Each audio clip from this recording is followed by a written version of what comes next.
The French Empire was one of the most powerful in human history.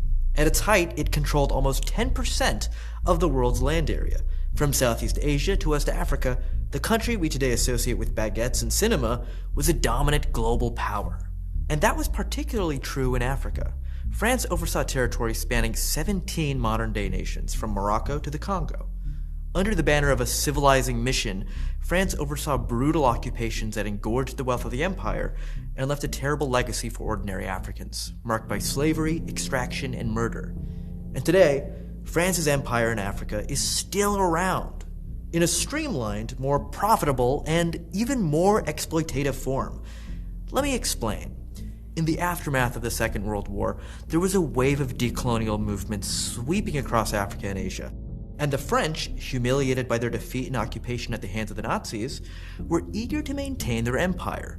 So they responded to revolts in Algeria, Indochina, and Madagascar with brutal reprisals. Maintaining foreign holdings became increasingly difficult. By 1960, France was forced to grant independence to almost all its colonies. But something really important happened in Africa.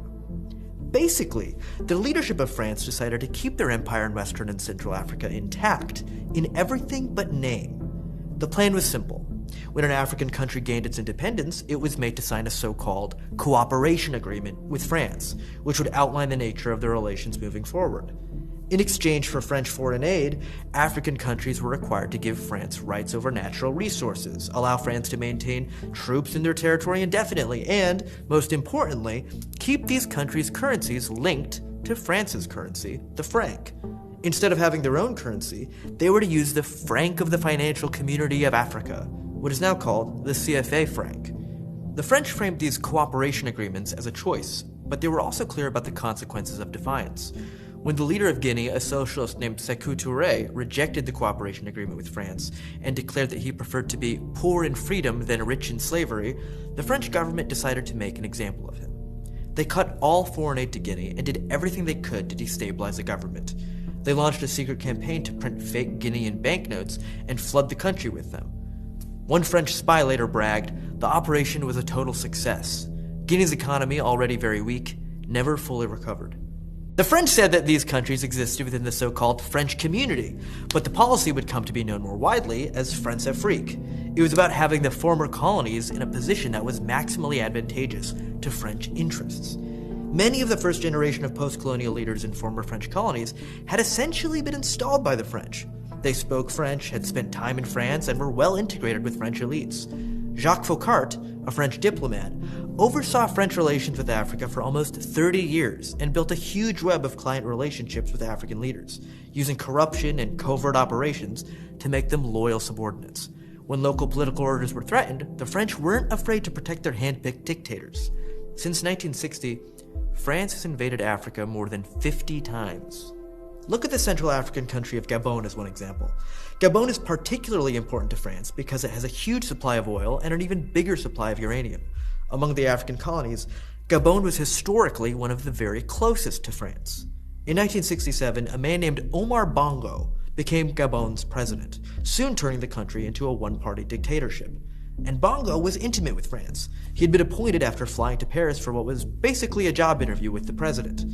So, under Bongo, France and Gabon enjoyed a relationship that benefited both sets of elites.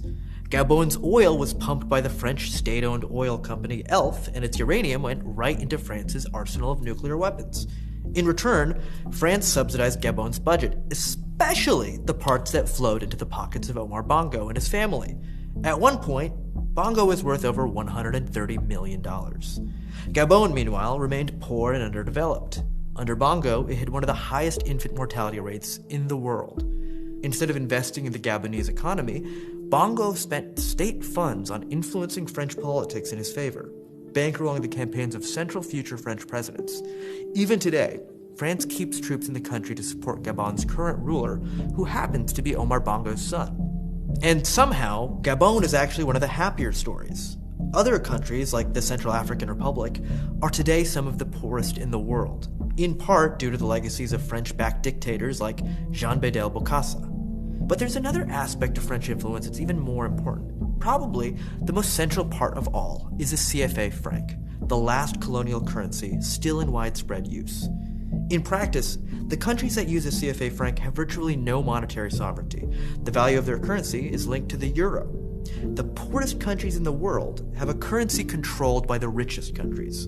And so the imperatives of European countries, fiscal discipline and fighting inflation, end up shaping the very different world of Western and Central Africa. That leads to an overly tight approach to credit, something that's necessary in our current system for an economy to grow. It means that any appreciation in the euro makes exports from these countries less price competitive. So just look at what happened in Senegal. When the euro appreciated against the dollar from 2000 to 2009, the value of the CFA franc got higher. But this made local Senegalese rice more expensive than imported rice from Thailand. So Senegal, which was trying to build its own domestic rice industry, instead saw Thai rice wipe out local rice farmers. So because domestic products are expensive, this makes export-driven growth nearly impossible, which is necessary to lead a country out of poverty. That's why most countries that use the CFA franc have growth rates significantly lower than their neighbors.